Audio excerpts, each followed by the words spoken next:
RTV Panamá presenta 2000 años después. Nuestro tema de hoy, el purgatorio.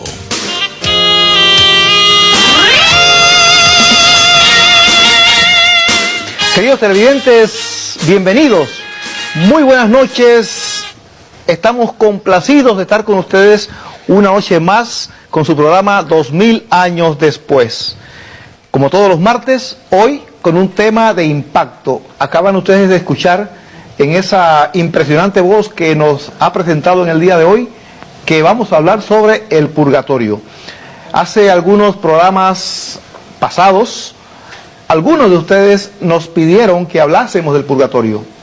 A través de nuestro correo electrónico, algunas personas también nos han pedido que hablemos del cielo, del infierno y del purgatorio. Son temas que se relacionan, pero en el día de hoy vamos a hablar del purgatorio. 232-8100, para que usted, si desea, desde ya, pues esté atento para plantear sus preguntas, emitir sus opiniones, porque este es un programa y este es un momento para que podamos intercambiar puntos de vista. Para el programa de hoy y para el tema de hoy, por supuesto, hemos traído acá a las personas correspondientes, preparadas para este tipo de temas, como son sus amigos Oquel, Felipe y Luis. Estas personas son laicos, como ustedes, como yo, como todos nosotros. Son personas comunes y corrientes. No son comunes y corrientes, parecen comunes y corrientes, pero no lo son, porque tienen un trabajo como todos nosotros, son profesionales ellos, pero tienen también su propio hogar, están casados, tienen hijos, pero además le dedican tiempo a estudiar el Evangelio, la doctrina de la Iglesia Católica, profundizan en ella, sin obligación de ninguna clase, lo hacen voluntariamente, espontáneamente, y en ese sentido no son comunes y corrientes. Así que les invitamos, les exhortamos a que se entusiasmen también y ustedes profundicen. Si tienen preguntas, si tienen dudas, esta es la ventana y hay muchas otras ventanas. Les ofrecemos esta. Así que en la noche de hoy, 232-8100, el purgatorio. Vamos a empezar de inmediato porque con un tema como este, Felipe, cada minuto, cada segundo cuenta al máximo. Felipe, ¿qué es eso de purgatorio? Bueno, Luis, como tú bien mencionaste, es un tema relacionado con lo que es el cielo y el infierno. Entonces, para entender mejor el purgatorio, tenemos que plantearnos lo que son las realidades que hay para las personas después que morimos. Después de pasar esta vida a la venidera, hay que establecer claramente que solamente hay dos destinos eternos posibles a los cuales podemos acceder. Uno es el cielo u otro es el infierno. Son solamente dos posibilidades por la eternidad. Ahora bien, en estos momentos, al momento que una persona muere, tenemos las siguientes opciones. Hay personas que mueren y van directamente al infierno. Hay personas que al morir van directamente al cielo, y hay personas que al morir van al cielo, pero a través de una purificación final que llamamos purgatorio. Ahora, ¿quiénes son los que van al infierno? Las personas que han muerto en un estado de rechazo y separación de Dios. Conscientemente, perseverantemente, obstinadamente, han rechazado a Dios, su amor y su salvación. Han escogido vivir sin Dios. Entonces, al momento de morir, reciben lo que escogieron. Van a una vida eterna sin Dios, que sería la esencia del infierno, la condenación eterna. Ahora, por el otro lado tenemos otro tipo de personas. Personas que al momento de morir están, digamos, en amistad con Dios. Han aceptado a Dios, su amor y su oferta de salvación. Entonces, vamos a decir, personas que están vivas espiritualmente. Ahora, de esas personas, al momento de morir algunas, están totalmente libres del pecado y sus consecuencias, irían inmediatamente al cielo, definitivamente. Ahora, hay personas que también están en una amistad con Dios, han aceptado su oferta de salvación y su amor, pero al momento de morir no están totalmente libres de pecados o de sus consecuencias. Entonces esas personas, obviamente al morir, van para el cielo, porque han muerto en amistad, en unión con Dios. Pero para poder entrar al cielo, tendrían entonces que acabar de purificarse o ir a lo que entendemos los católicos como el purgatorio, para poder ir al cielo. Entonces, con estas ideas así, que quizás profundizaremos en el programa, podemos entonces llegar a una primera definición de purgatorio.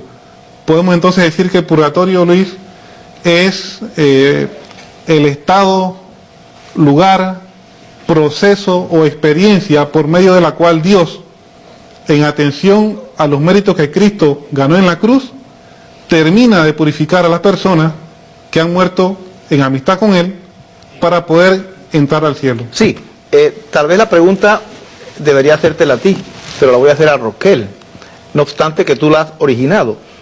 El inocente Roquel va a tener que entonces contestarnos esta pregunta.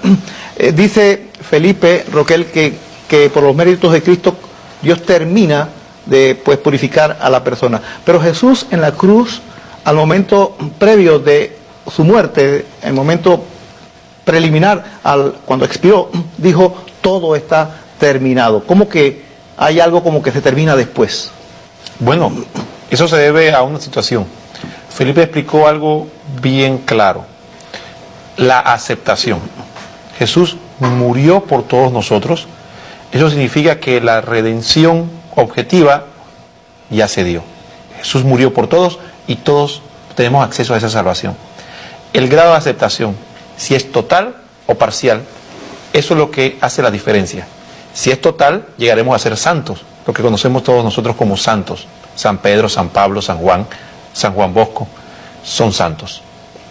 Si es parcial, llegaremos a ser santos cuando estemos en el cielo, pero cuando logremos aceptar esa salvación total que Jesús nos da. Entonces, lo que hace la diferencia no es que Jesús no terminó su trabajo, es que nosotros no terminamos el nuestro y por lo tanto, como no aceptamos totalmente a Jesús, no nos purificamos totalmente como debiéramos en esta vida. Felipe, he escuchado a personas decir que lo del purgatorio es un invento del siglo XIII. ¿Qué tienes que decir al respecto? Bueno, este es un argumento totalmente incorrecto o falso, porque como bien vamos a ir desengranando esta noche, vamos a ver cómo el purgatorio tiene su raíz en la Biblia, vamos a ver cómo tenemos testimonios claros de que los primeros cristianos, los apóstoles y sus discípulos, dejaron claramente su fe del purgatorio expresada, y vamos a ver algunos testimonios de eso. Y por otro lado, si es un invento del siglo XV, ¿cómo es que... Siglo XIII. Siglo XIII, llamen, no importa. Si es un invento del siglo XIII, ¿cómo es que las iglesias ortodoxas griegas que se separan de la iglesia católica en el siglo XI creen en el purgatorio? Entonces también por ahí hay alguien que inventó en el mismo siglo el purgatorio, ¿no? Es una creencia desde el tiempo de los apóstoles en adelante. Por otro lado, también los judíos ortodoxos, desde antes del tiempo de Cristo y hasta la fecha, también creen en el purgatorio. Prueba de ello, que los judíos, cuando alguien muere, oran por él 11 meses, para que acabe de purificarse después de muerte. Esa es una práctica actual de los judíos ortodoxos. Entonces, no puede ser una invención cuando históricamente es demostrable que esta es una creencia que podemos trazar hasta el tiempo de los apóstoles y hasta la misma Biblia. Sí, Roquel, me comentaba una vez un doctor, me preguntaba, Luis, ¿cómo es posible, dice, que una persona que lleva una vida de violencia, de maldad, que hace mucho daño, que destruye vidas, incluso vidas de otras personas, en el último instante, faltando 3 minutos para morir, está enfermo, se arrepiente, se confiesa, recibe la Eucaristía, y esa persona, pues podemos pensar que va para el cielo? Él me decía, ¿cómo es posible eso? Dice. Bueno, en primer lugar vamos a plantear un punto. Ese caso es un caso hipotético, por lo tanto podría ser poco probable. Una persona que lleve una vida de pecados, es poco probable que al final de su vida se arrepienta. Es poco probable. Es decir, es más probable que una persona que tenga una vida piadosa, o por decirlo así, en busca de Dios, al final de su vida encuentre la gracia, porque el encontrar a Dios al final es una gracia que Dios nos regala, pero el pecar constantemente nos endurece el corazón y nos hace menos receptivos. Entonces, es muy improbable, eso es lo que quiero dejar claro, es muy improbable que una persona, un pecador constante y terco, en el último minuto se le ablande el corazón. Y habría que ver si se le ablanda el corazón realmente por un arrepentimiento o por un sentimiento egoísta de pensar de que va a perder lo que tenía en esta vida y no un arrepentimiento sincero. Así que vamos a plantear de ese punto, que no es muy improbable. Pero si se diera ese caso de una persona que en el último instante acepta la gracia de Dios y se arrepiente. Entonces partimos del hecho, primero, todas las ofensas y lo que nosotros llamamos pecados se hacen primeramente contra Dios. Y a Él es que tenemos que rendirle cuenta. Y en segundo y tercer lugar podría hacerse una lista contra el hombre, incluso contra la tierra, contra la creación de Dios. Pero al principal que debemos dar cuenta es a Dios. Y eso es un concepto que todos debemos tener claro. Entonces, puede ser que un hombre muera en esa situación. Entonces, él tiene que dar cuenta de todos esos males que él hizo a Dios.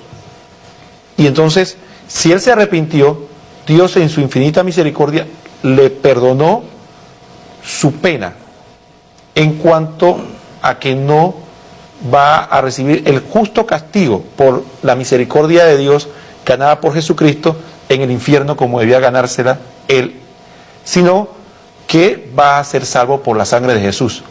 Sin embargo, lo que él hizo tiene consecuencias, tuvo consecuencias en él y en la humanidad, y esas consecuencias él no las reparó, ni material ni espiritualmente, y entonces él tiene que reparar de alguna manera.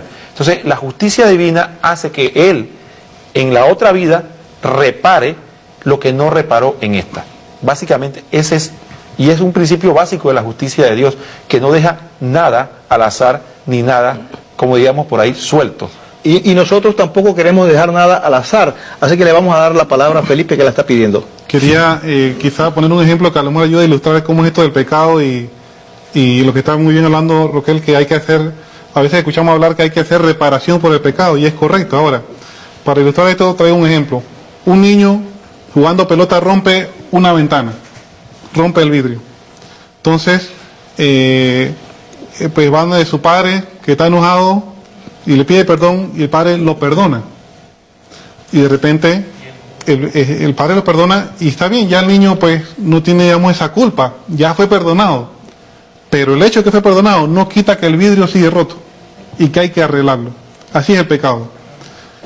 Puede ser que tengamos una conversión y se nos perdone, pero no quita que hay que reparar la consecuencia del pecado. Entonces, ciertamente en el momento de una conversión, ese arrepentimiento puede ayudar a hacer esa reparación.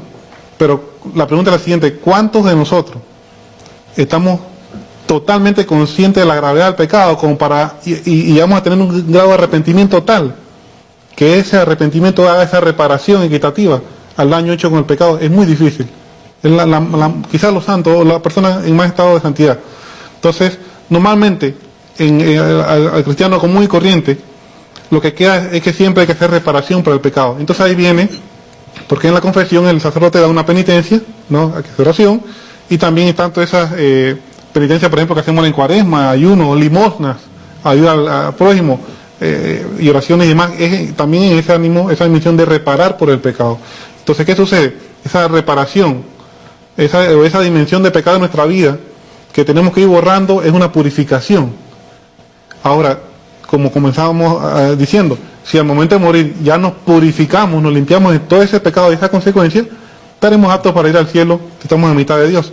Pero si al momento de morir no hemos acabado de purificarnos de todo eso, bueno, después de morir hay que acabar de hacerlo. Y entonces para eso está el purgatorio. Solamente le cambiamos la palabra. Cuando estamos vivos hablamos de purificación, cuando estamos muertos hablamos de purgatorio. Hay otro punto también que podría, yo creo, ilustrar esto. El camino nuestro de cristianismo es la unión con Dios. Nosotros podemos alcanzar esa unión con Dios en vida o en el más allá después de una purificación. Si las personas llegan a alcanzar la unión con Dios, aquí lo llamamos santos. Son los que llegaron en vida a esa unión con Dios. Si en nuestro caminar nosotros no llegamos y tenemos otras cosas que nos alejan de Dios, que para nosotros son más importantes que Dios, Eso lo llamamos pecados. Esas cosas a las que nosotros nos apegamos, tenemos que purificarnos de ellas, tenemos que llegar al convencimiento de que lo más importante es Dios. Y si no lo hacemos aquí, lo tenemos que hacer en la otra vida. Queridos televidentes, este es el marco para lo que viene en el segundo segmento. Pónganse cómodos porque en el segundo la cosa viene mejor. Volvemos de inmediato.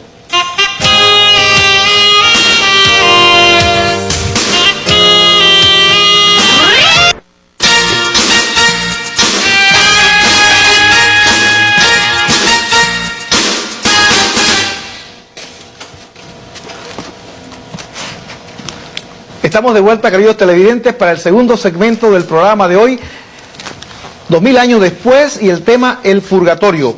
Como ustedes habrán podido observar, estamos de vuelta con muebles de Arco Gallery. Nos han enviado estos maravillosos muebles para el día de hoy, de tal modo que tengamos nosotros una impresión que compartir con ustedes diferente. Podemos apreciar aquí al fondo ese maravilloso cuadro que ya alguien por allí quiere comprarlo, nos estuvo hablando de él. De Arco Gallery queda en la Vía Porras, en la antigua Catalana. El teléfono de ellos es casi llegando a la calle 50, 226-9055, 226-9055, el teléfono de Arco Gallery. Allí le ayudan a escoger los muebles, le asesoran, y en este momento han recibido muebles, una variedad impresionante de gala. Le recomendamos que pasen por de Arco Gallery y aprovechen esta variedad de muebles que recién les han llegado. Y también tenemos aquí un hermoso arreglo de flores de Floristería Giovanna, que todos los martes, pues con gran delicadeza, con una gran exquisitez, nos envían arreglos para engalanar este programa. Aquí tenemos unas rosas beige, unos daisies amarillos y blancos, y también tenemos unas flores, una variedad de flores que en realidad, pues aquí nuestro especialista en flores es Felipe, pero no ha podido dar con ellas. Pero estas son flores ideales, arreglos ideales para cuando hay eventos como bodas, 15 años, para colocar en las mesas y para todo tipo de acontecimientos. Ellos le ayudan, los asesoran, quedan en la avenida Justo Arosemena, frente a Copa y a un costado del Hospital Nacional. 227-5737, el teléfono de Floristería Giovanna. Allí le hacen unos arreglos maravillosos. El amigo nuestro que mencionamos en otro programa, que se llama Mario, estamos seguros que le envió unas flores maravillosas a su novia y ella debe estar muy contenta porque el impacto es impresionante. Floristería Giovanna se encarga de causar esa impresión que muchas veces nuestras palabras no consiguen. Muchas veces los recursos nos faltan, o nuestro rostro, qué sé yo, pero las flores hablan por nosotros y tocan el corazón de la persona amada, o en un evento social, como decíamos, un 15 años o matrimonio, pues allí están estos arreglos especiales para la ocasión.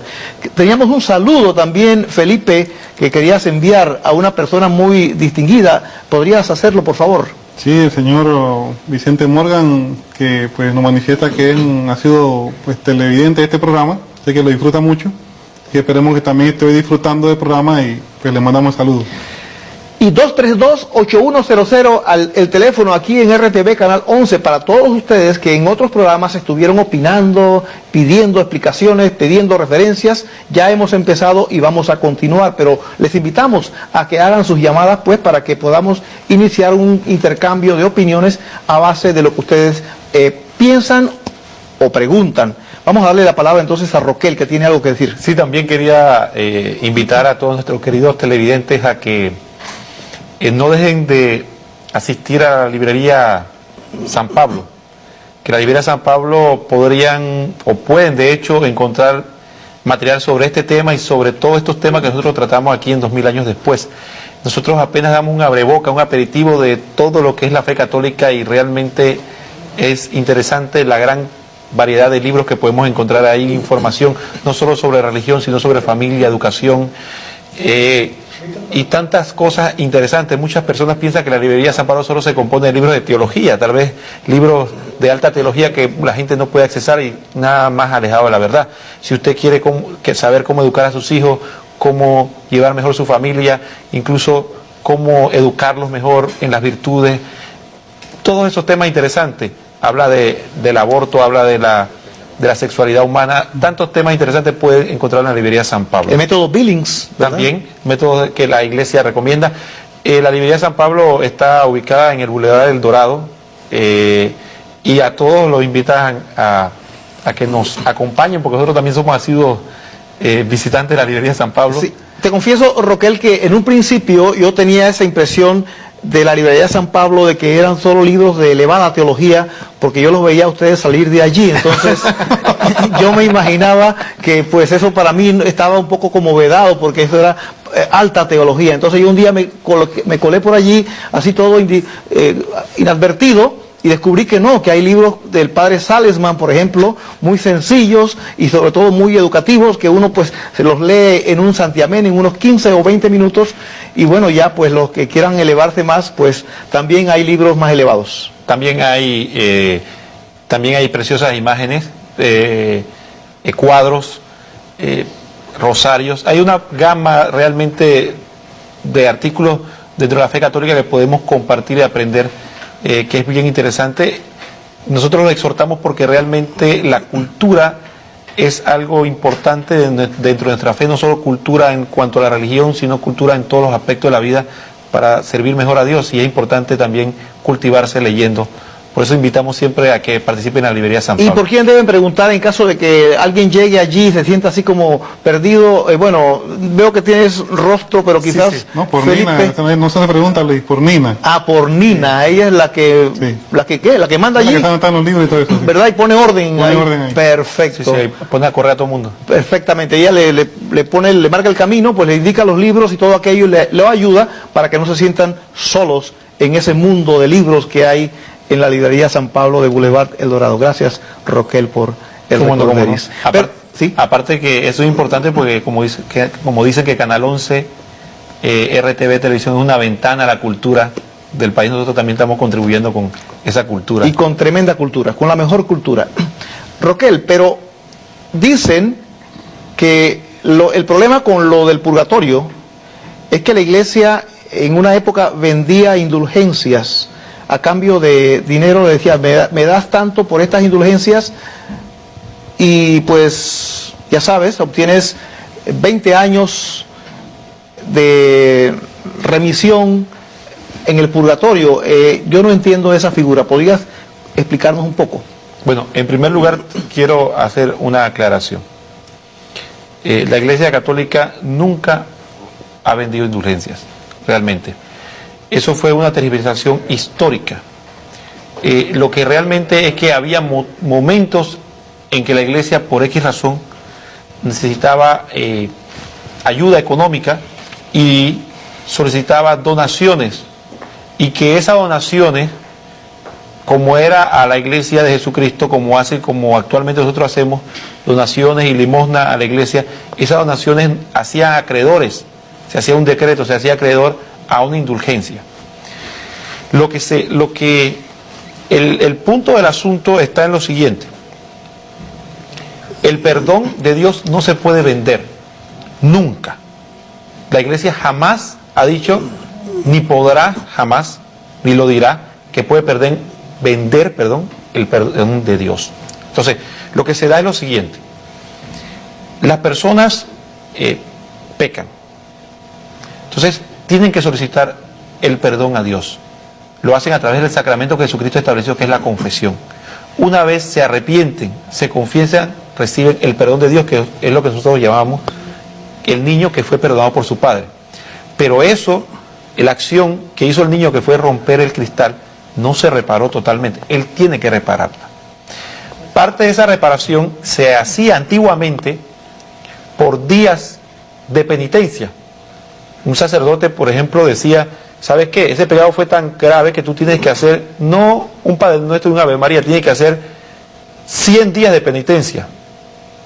Entonces, esos 100 días de penitencia no eran necesariamente reparaban el daño, o tal vez lo reparaba más, pero era una forma de disciplina para decir, bueno, para que las personas tomaran conciencia de lo grave que es el pecado. Entiendo entonces, Roquel, que los días no se aplicaban a la otra vida, sino al penitente en esta vida. Para purificarse interiormente y para que cuando si moría en ese transcurso o moría y seguía una vida cristiana, se estaba purificando de ese pecado que había cometido y los pecados pasados. Eso nunca se lo escuché a estas personas que a su vez he escuchado diciendo lo que te planteaba hace un momento, esa partecita. Ajá. Entonces, el otro punto está en cuanto a la aplicación.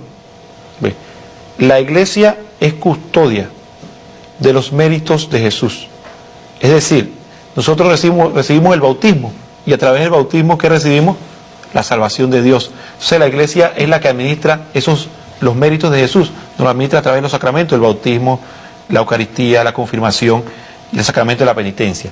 Entonces existe un momento en que la iglesia solicita a Dios que por los méritos de Jesucristo nos perdone ese resto de pecado, o sea, esa pena por pagar, como llamamos, o esa reparación que nos hace falta por hacer, lo haga en vida en este momento. Entonces, Roquel, si te entiendo bien, deberíamos desconfiar de cualquiera que nos pidiera dinero a cambio de algún beneficio espiritual. Por supuesto. Lo que ocurre es que hay una situación que se da todavía en la actualidad. En la actualidad hay muchas personas que se escandalizan porque alguien dona a la iglesia. Dice, pero ¿para qué le van a dar dinero a la iglesia? Si eso no sirve de nada, mejor dárselo a otro. Y no nos damos cuenta de que es un grave error. Como tenemos prejuicios, pensamos que el donar a la iglesia no le agrada a Dios. Y eso hay una diferencia en que uno, por sentirse agradecido a Dios y a la obra que Él dejó, que es su iglesia, uno la ayuda, que es una obra agradable a Dios, y otra muy distinta, el querer ir y pagar, porque también se da una situación. Hay personas que creen que yo vivo la vida como me da la gana y me muero, pero al final pido que me hagan 100.000 misas y me salvo al final. Y eso no es cierto. El perdón de Dios no se compra. El perdón de Dios no se puede comprar jamás, ni se puede vender. Eso lo da gratuito. Y lo único que Dios nos pide es verdadero arrepentimiento. Y si no hay verdadero arrepentimiento, nada de esas cosas, ni limosna, ni donación, ni 50.000 misas, ni 50.000 indulgencias. Y cuando dicen dame $50 para hacer un milagro, para obtener un milagro de Dios. Cuando dicen que dame $50 para que Dios te dé un milagro. Para que un milagro, a mí me parece que sea increíble. Es un milagro que todavía haya personas que den $50 para recibir. Será un milagro si no hacemos una pausa aquí, porque ya se nos acabó el tiempo del segundo segmento y en el tercero venimos con el purgatorio y la Biblia.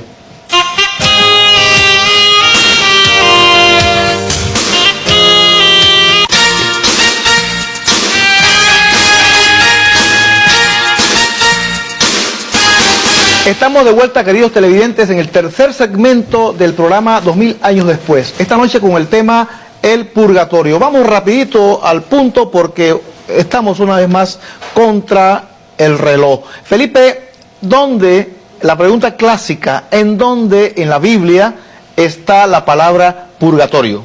Dicho sea de paso, es una de las preguntas que acaba de llegarnos de los televidentes. Sí, esa es la pregunta, una pregunta recurrente. Dice uno que la palabra purgatorio no está en la Biblia. Y respondemos, eso es totalmente correcto y a la vez es totalmente irrelevante. El asunto no es... Incorrecto e irrelevante. No, correcto e irrelevante. Correcto e irrelevante. Sí, la palabra purgatorio no está en la Biblia, pero eso no quiere decir que la realidad del purgatorio no la enseña la Biblia. Ejemplo, la palabra Navidad no está en la Biblia, pero hay un día que Jesús nació, que llamamos Navidad. La palabra Trinidad no está en la Biblia. Es el primer dogma que todo cristiano tiene que creer, y si no lo cree no es cristiano. Y no está en la Biblia la palabra Trinidad, pero sí está el concepto. Igualmente, la palabra purgatorio no está en la Biblia, pero sí está el concepto y lo vamos a ver. Y solamente como corolario de esto,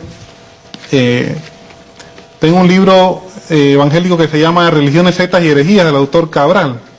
Y hay un capítulo en que él hace una defensa de la Trinidad en base pues a ciertos grupos religiosos que niegan la Trinidad. Y en un momento él escribe que la palabra Trinidad no está en la Biblia, pero que no importa porque cita el concepto. Bueno, ese mismo argumento que usa este hermano evangélico, yo se lo aplico al purgatorio. La palabra purgatorio no está en la Biblia, pero cita el concepto. Muy bien, entonces, pero tenemos referencias bíblicas sobre el concepto. Sí, por supuesto. En primer lugar, quiero decir algo. La palabra purgatorio viene del concepto purificación. Y en la Biblia la palabra purificación aparece miles de veces. Eso sí. O sea, la palabra purificación, el querer contrañir nuestro idioma, nuestra manera de expresarnos solamente a las palabras que aparecen en la Biblia, me parece un poco... Yo me quedé impresionado, Roquel y Felipe, porque algunos televidentes me han dicho que el trabajo mío es el más fácil aquí, ¿no? Que yo solamente les pregunto y que eso como que es muy fácil, está bien, pero para poder estar sentado ante esas personalidades que son ustedes, esas intelectualidades, yo tengo que leer un poco, ¿verdad? Tengo que leer un poco. Sí, cómo no. Pero me quedé sorprendido de la cantidad de veces que en la Biblia, por ejemplo, en el libro de Malaquías, me encontré en el libro de los Salmos, en el libro de Isaías, la palabra purgar a través del fuego. Mira, es que no solamente lo que dice Roquel es totalmente correcto, que la idea de purificación aparece miles de veces en la Biblia, es que la idea central de la Biblia es la purificación de nuestros pecados. Pero yendo a un punto específico, ya para ilustrar un poco a los televidentes que nos han preguntado, ¿qué referencias bíblicas tenemos donde se habla ya más específicamente de una circunstancia, como ustedes la acaban de describir, que se llama purgatorio? Quisiera empezar por el Antiguo Testamento. Adelante. Felipe habló de que los judíos anteriormente y en la actualidad creían en el purgatorio. Y eso lo podemos leer en un libro del Antiguo Testamento. El segundo libro de los Macabeos, en el capítulo 12, en el versículo del 42 y siguientes.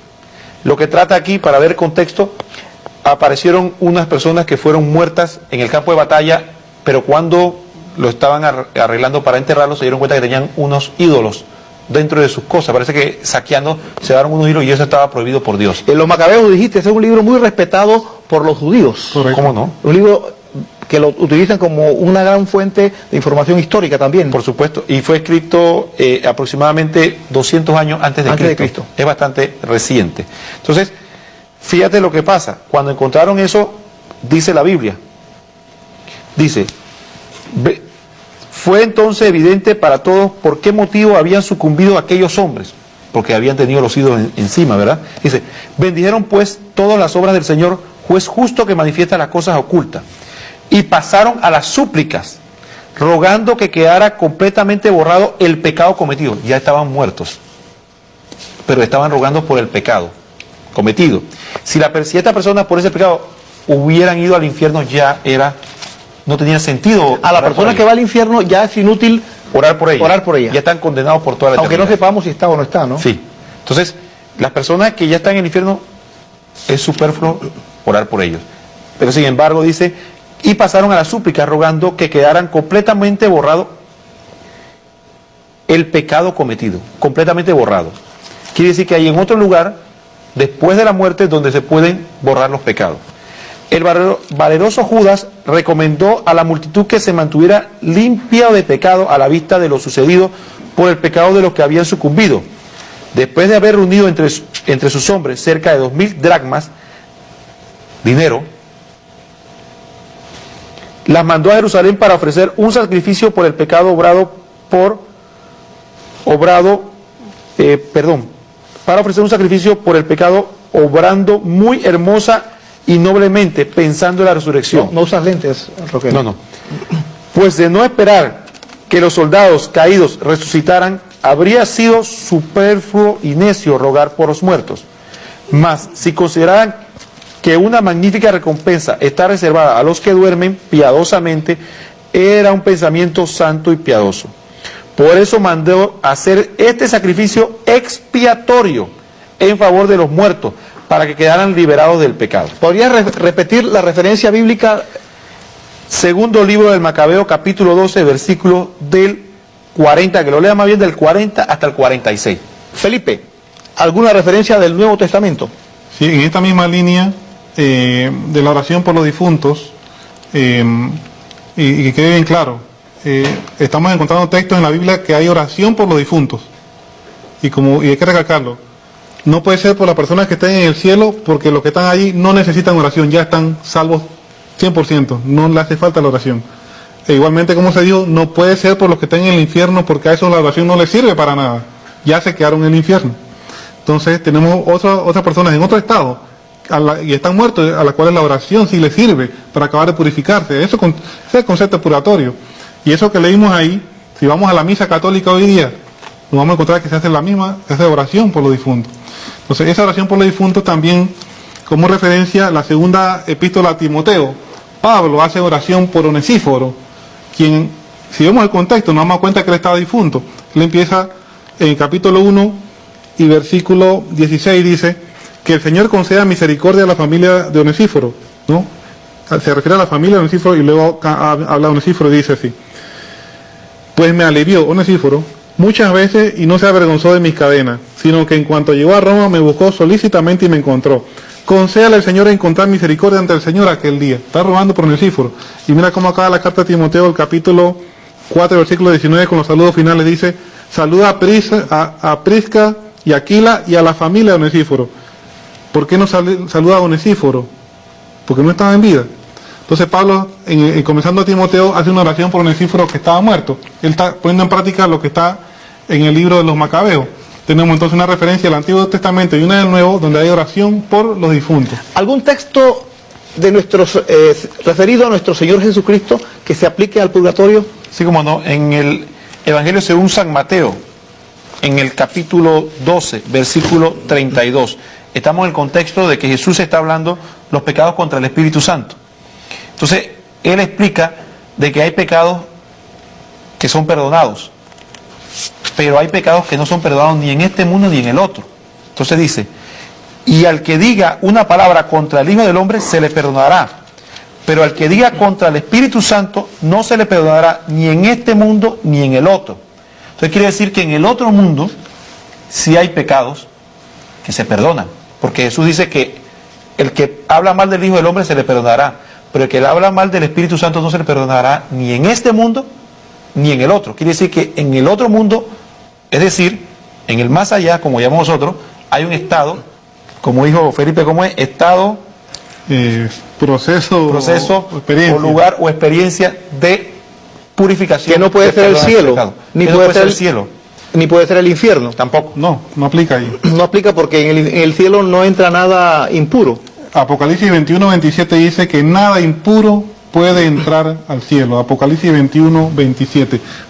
Porque es por la santidad de Dios. Ante la presencia de Dios no puede haber el más mínimo rastro de pecado.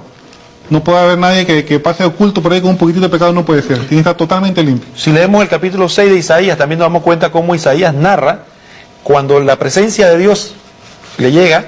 Dice que un querubín le quemó la boca, porque él era un hombre de labios impuros y ante Dios nada impuro puede acercarse. Y ese calor, ese carbón que lo quema, es una figura de esa purificación que necesitamos tener para poder acercarnos a Dios.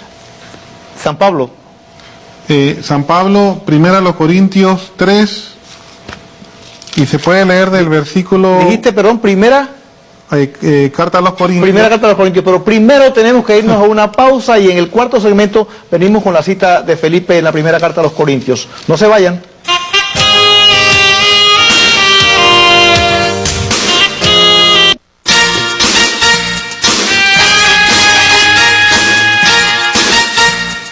Aquí estamos, queridos televidentes, con el último segmento del programa de esta noche, el purgatorio. Vamos rapidito al punto porque estamos corriendo como siempre.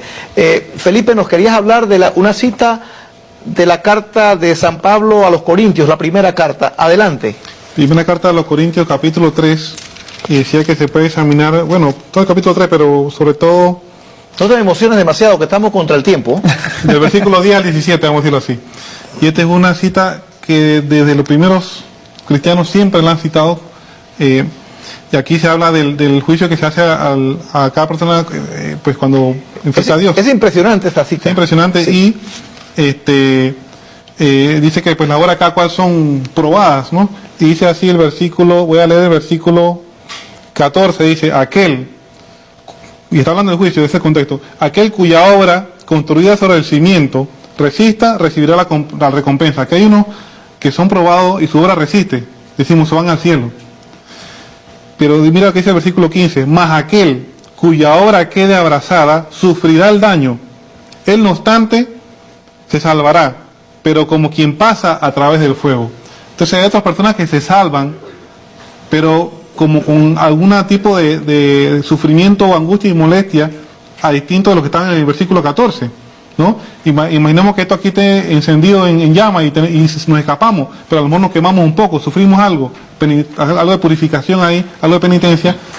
Sí, están salvos, pero requirió una penalidad ahí.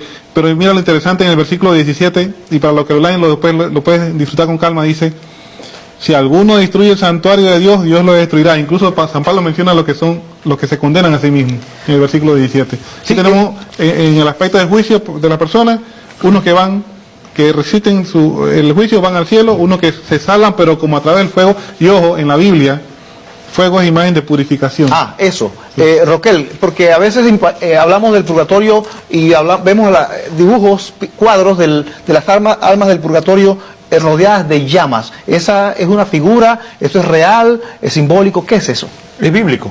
Es que en la Biblia siempre el fuego ha sido hablamos del capítulo 6 de Isaías, donde se hablaba de un tizón caliente que quemaba los labios y los purificaba del profeta. Habla aquí también del fuego purificador que nos va a limpiar. También Jesús habla del fuego purificador del Espíritu Santo. Habla de que yo los bautizaré en fuego, así que el fuego es purificador. Vamos rapidito porque el tiempo está en contra, Felipe. Las personas que dicen que el cielo, el infierno y el purgatorio están en esta vida, ¿qué opinas al respecto? Bueno, lo que pasa es que el cielo, el infierno y el purgatorio plenamente no están en esta vida. Lo que pasa es que en esencia el cielo es la vida eterna en unión con Dios. A medida que en esta vida empezamos a estar en unión con Dios, podemos, como dice, empezar a experimentar las vislumbrar el cielo. Igual que si estamos separados de Dios, estamos vislumbrando el infierno. Pero no es que estamos haciendo infierno y cielo en esta vida, no. Pero si purificamos algo, dices, según lo entendí, en esta vida. Sí, podemos hacer purgatorio en esta vida, y si no terminamos, entonces después de vida, de muerte. En ese sentido sí podría pensarse que hay algo. Pensarse que hay algo. Es más vividero, más vivido el purgatorio. Sí, disculpe. Lo que sí quería dejar claro es la idea errónea de creer que no hay retribución en la otra vida. Ajá. O sea, que cuando uno muere, uno pagó todo aquí y aquí murió todo. No es cierto. Solo en la otra vida vamos a tener que presentarnos a Dios y dar cuenta de todo lo que hicimos en esta vida. ¿Cuánto dura el tiempo o cuánto es el tiempo que pasan las almas en el purgatorio, Roquel? No se sabe. Realmente no se sabe si es un segundo, una milésima de segundo o años, porque es un proceso espiritual y la cuestión espiritual no se miden en nuestro tiempo, sino que se miden en el tiempo de Dios. Y no se trata de una retribución simplemente material, como nosotros pensamos que voy a pagar esto y voy a hacer esto y voy a recobrar esto. Nosotros simplemente en ese punto la Biblia no dice nada y la Iglesia tampoco. Rapidito, Felipe, dice que si realmente existe el purgatorio, ¿para qué vino Jesús al mundo? Jesús vino al mundo para redimirnos del pecado, para darnos las gracias, para que fuéramos limpiados del pecado. Ahora, eso lo hizo en la cruz, pero el hecho de que Jesús ganó esas gracias en la cruz no significa que ya se aplicaron a todo el mundo. Tenemos que abrirnos y recibir esa gracia y permitir que Él nos purifique. ¿Ve? Entonces, Él vino al mundo para purificarnos. A medida que nos convirtamos, nos arrepintamos y permitimos que Él haga su acción en nosotros. Y si no permitimos plenamente esa acción en esta vida, Él acabará de hacerlo después de muerte. Porque no hay que poner como personas que piensan que bueno, es que los católicos ponen el purgatorio versus la acción de Cristo. No, es que el que va a acabar de purificar el purgatorio es Cristo. Son los méritos de Cristo, no hay más nada. Roquel, ¿y el purgatorio es como una segunda oportunidad que tiene la persona que muere? No, solamente existe una sola oportunidad. Felipe lo aclaró bien. El estado al morir. Si yo estoy en gracia de Dios, iré al cielo directamente o a través del purgatorio. Si he rechazado a Dios totalmente, iré al infierno. Esa es la única oportunidad. Felipe, dice el televidente o la televidente que el ladrón ese que mencionaron ustedes hace un momento, cuando fue perdonado por Jesús, no fue enviado a ningún lugar a pagar ninguna pena, sino que Jesús le dijo, hoy mismo estarás conmigo en el paraíso. Sí, ese es el texto llamado de buen ladrón, que hay personas que dicen o alucen como que fuera un texto en contra del purgatorio cuando es al revés. La pregunta es, ¿por qué el ladrón le dice a Jesús que se acuerde de él y está haciendo alusión, dice, cuando estés en tu reino, está muy bien hablando después de que mueran. Si él no esperaba que después de muerte él podía ser socorrido y ayudado. Si él pide a Jesús esa ayuda porque él tiene la fe en que después de muerto podía ser purificado de su pecado, si no, él no lo hubiera hecho. Y segundo, el ladrón en la cruz estuvo haciendo un acto de contrición tremendo y de conversión a Cristo, que muy bien pudo haberle valido su purificación total. Además, el buen ladrón hizo dos obras clásicas. Le enseñó al que no sabía, le dijo al ladrón al otro ladrón le explicó quién era Jesús, le dijo, no respetas a Dios, y hizo un acto de purificación, dijo, lo que nosotros estamos recibiendo, no los merecemos. A ti te escuché decir que no era ningún ladrón en una ocasión, Roquel. Sí, es que lo que pasa es que el texto, la tradición habla de ladrones realmente. Muy bien, se pasa bien en el purgatorio, es un lugar como quien está en una sala de espera para entrar, digamos, al consultorio de un médico, o como las damas cuando están en un salón de belleza esperando que las atiendan. ¿Es algo similar a eso o tiene otras connotaciones? Por resumir, en esencia es una experiencia de sufrimiento y a la vez de gozo. Sufrimiento por la purificación que hay que llevar, y por verse destinado al cielo junto a Dios, pero que todavía no se puede, porque hay que acabar de purificarse, como dice Apocalipsis 21-27, nada impuro puede entrar al cielo. Y a la vez de gozo, porque la alma se sabe destinada a la plenitud de la presencia de Dios. Entonces, a medida pues que se dé esa purificación, aumentará ese gozo, disminuirá el sufrimiento. Roquel, la misa tiene un poder infinito, una eficacia infinita en cuanto a que pues resume las gracias que Cristo alcanzó para nosotros en el sacrificio de la cruz, las entrega para que nosotros las aprovechemos. ¿No bastaría una sola misa para sacar a todas las almas del purgatorio? Nosotros no sabemos exactamente cómo Dios aplica esa oración o los méritos infinitos de Jesús a las personas que están en el purgatorio. Decimos de que simplemente se la ofrecemos a modo de oblación agradable a Dios, para que Él, como estime conveniente, la aplicará a cada cual. Sí, lo que quería agregar es lo siguiente, Luis. Ciertamente el poder de la misa es infinito, pero nuestro poder de recibir la gracia de Dios es limitada, es finita, y depende de cuánto nos hemos abierto a esa gracia de Dios. ¿Son eficaces nuestras oraciones por los difuntos? Innecesarias. ¿Debemos orar? Y son necesarias nuestras oraciones.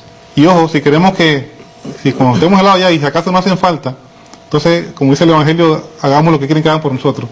Algunas personas se han burlado, yo los he escuchado por la radio burlándose, hablando del purgatorio de una manera peyorativa y despectiva, que ¿quién ha dicho que poniendo velas se sacan las almas del purgatorio? Que ya Cristo pagó por todo eso, que eso no es necesario.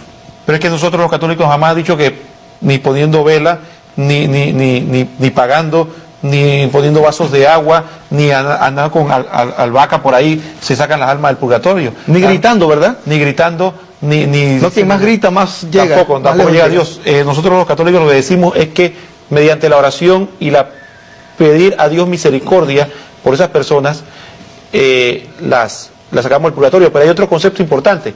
Eso se basa en un acto de soberbia, de creerse santos de antemano. La persona que dice que no necesita ser purificado y que piensa que van a morir inmediatamente, van a ir al cielo, es porque están haciendo un acto de soberbia. Sí, Felipe, dice que cuando una persona muere trágicamente, de súbito, pues vino un rayo, le cayó y lo mató, o la mató, como fuera, pues su alma no estaba preparada y se queda por ahí dando vueltas, y entonces hay personas que ponen un vaso de agua y le ponen una vela porque la persona va a venir incluso el alma a tomar un poco de agua, dice por ahí. ¿Qué hay de eso? Rapidito. Rapidito, ¿cómo sabemos que la persona no estaba preparada? Porque que no estaba plenamente preparada, que no tomó los últimos sacramentos, no probablemente, pero solamente Dios sabe que estaba esa alma. Y segundo, nada de eso que tú mencionaste, que era de echar no sé qué. Le ponían un vaso de agua porque aparentemente el alma volvía y como que tenía sed. No, esa es vana superstición. Lo único que debemos hacer es la oración, pues ofrecer la misa por los difuntos, y por último ganar indulgencia y decirle a Dios que se le aplique a los difuntos. Eso sí se puede hacer. Sí, las personas que dicen, Roquel, yo la voy a pasar bien, rareza, porque al final pues no la pasaré en el purgatorio y llegaré al cielo. ¿Qué tienes que decir al respecto? Decimos lo mismo que le dijo Pablo. Pablo dice que él sometía su cuerpo a servidumbre, no sea que después de haber predicado, él vaya a ser descalificado. Pablo, que era un santo y un predicador inconstante, tenía miedo de fallar al final. Por eso vivía constantemente. Una persona que vive una vida ligera y no se preocupa por Dios, se le endurece el corazón. Y es muy improbable que cuando llegue los últimos tiempos o el último minuto de vida, se arrepienta. Entonces, para finalizar, Felipe, ¿el purgatorio está en la Biblia? Como hemos visto, está en la Biblia, hay muchos más textos que no hemos podido por razón de tiempo, como ya se nos acabó el tiempo. Queridos televidentes, esperamos que el programa de hoy les haya sido de mucho agrado, de mucha edificación. Les invitamos a que en sus Biblias busquen la carta a los Filipenses en el capítulo 2, versículos del 10 al 11. Allí San Pablo dice: ante el nombre de Jesús toda rodilla se doblará en los cielos, en la tierra y en los abismos. En el infierno no hay rodilla que se doble ante Dios, ante Cristo. Por eso están en el infierno.